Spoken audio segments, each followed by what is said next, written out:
You've created an e-commerce store for your business. Disable maintenance mode. This is the step most beginners completely miss, and here's a full step-by-step process on how you can do it yourself. First, take a look at the top of your screen and check if a "Coming Soon" or maintenance bar is visible.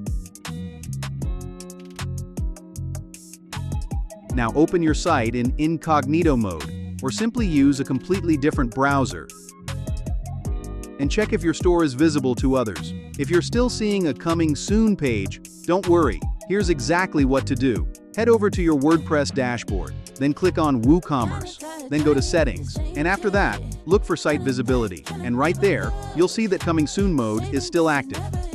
That's the reason your store isn't visible to anyone. Simply click on Live mode, then hit Save Changes.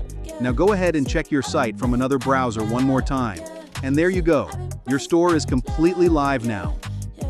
Drop your store link in the comments below. I'll send you a full audit completely free.